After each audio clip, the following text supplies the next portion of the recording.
Shabbat Shalom.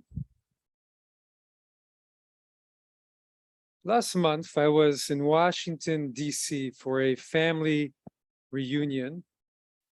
We were in the downtown area of Washington, D.C., and we heard that since it was over Shabbat, that on Saturday morning, there would be a big rally by the Washington Monument against gun violence.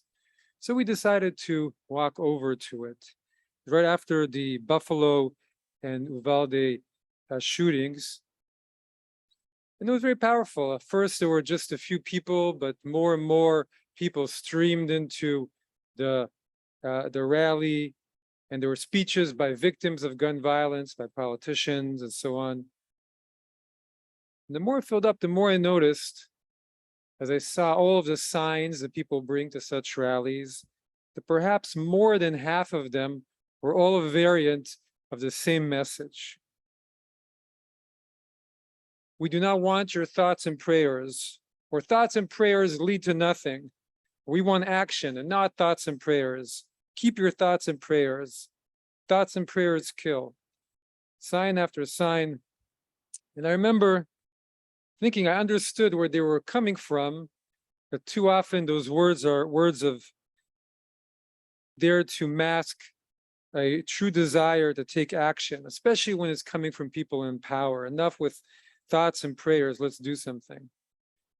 I remember also feeling sad to see so many of those signs, one after the other, rejecting prayers, making that the rallying call for a whole movement. In our political battles, how much is lost on every side as we take and stake our positions? And even when the issue is true, or sometimes it ends up taking all of us. This week we read Pinchas. Who was Pinchas? He was a zealot who at the end of last week's parasha saw the Midianites seducing the children of Israel in an organized attack. And he saw a prince of Israel in the act with the Midianite in front of the very tent of meeting where God's presence dwells. And a plague had broken out because of God's anger, and he grabbed a spear and drove it through them. And it stopped the plague and the hypnotic chaos that was grabbing all the children of Israel and made it stop. And so at the beginning of our reading this week, the Torah says, God spoke to Moses. Pinchas showed his passion for me so that I did not wipe out the people of my passion. Pinchas is given the Brit Shalom, the pact of friendship. Then again, the Torah says, because he took impassioned action for his God, right? Pinchas took action when everybody else was frozen, or worse, engaged in what was happening. He found a way to make it stop. Rashi says that Pinchas was glowing with anger in his action. And so the word that the Torah uses, that our commentary, that our translation translates as passion, is kina. And kina appears in this very little passage 4 or 5 times, this word for passion. And it appears in the Torah not many, many times. And when it does, it's usually in clusters. But more often than not, it's not translated as passion, but as jealousy or vengeance.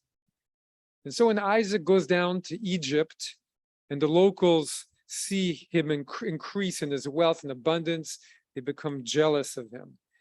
And when Rachel becomes jealous of her sister Leah for bearing so many children, that's that word, kina. And when Joseph's brothers are jealous of his coat, also the same word. Or that horrible law in the book of Numbers, the sota, that when a man becomes jealous of his wife and he suspects her of adultery, he takes her through that horrible ritual of public humiliation. So this kina is an uncontrolled passion. Passion that more often than not leads to violence because it is not, if it cannot be stopped.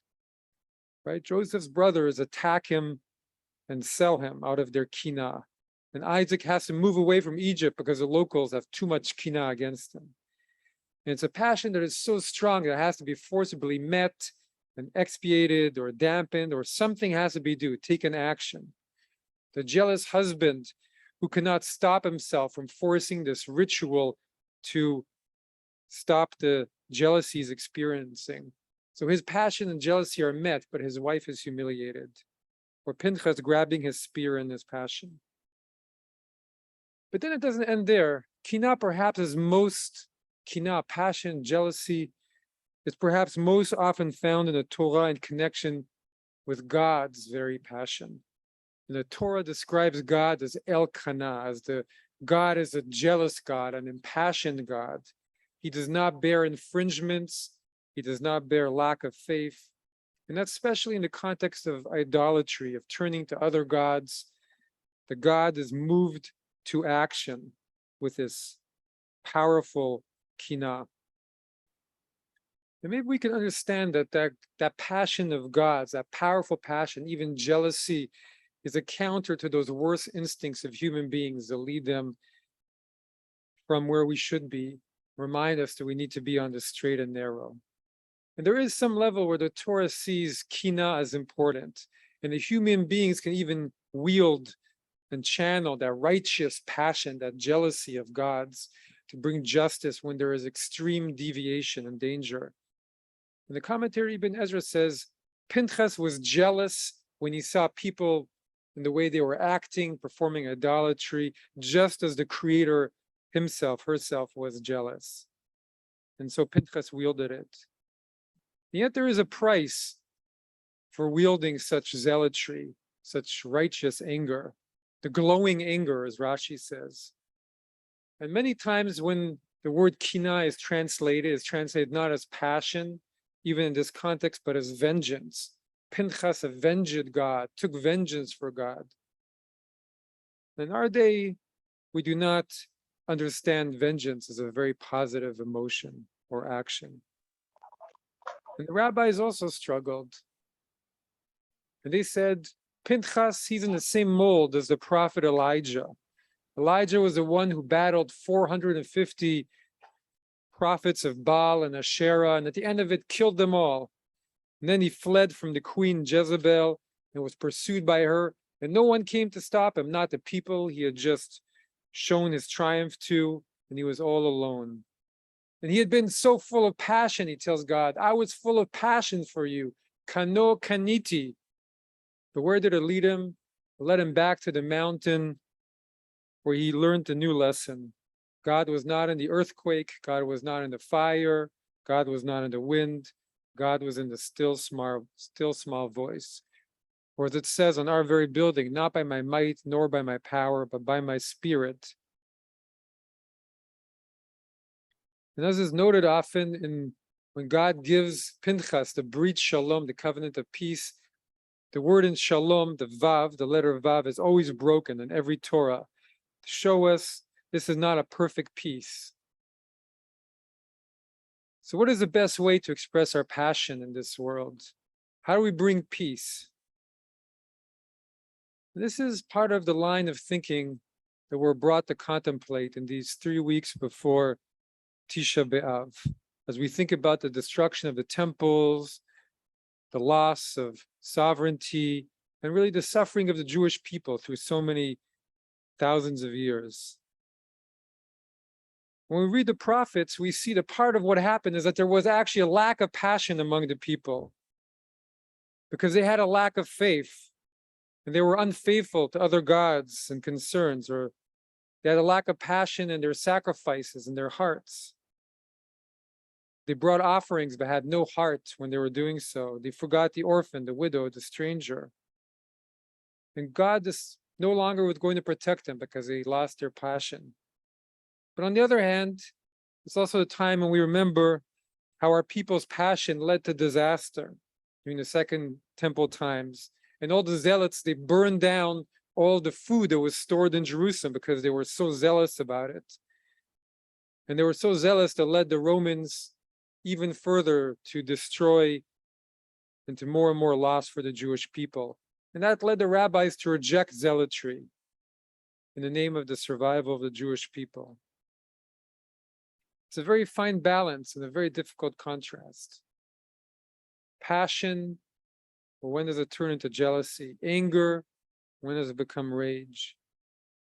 We live in a world that inflames us so often. to find justice and to seek truth. We feel called to action, even to impassioned action. But what can we also do so we do not lose within that whole process? Lose our prayers, lose our higher ground, lose compassion, lose our humanity, lose life. It's not easy. But in these 3 weeks, we think, we contemplate how each one of us can be a force to decrease the brokenness in the world, to be a force to see our own actions and consequences, and instead find the places where actions can be paths to heal, to bring unity, to bring peace. Shabbat Shalom.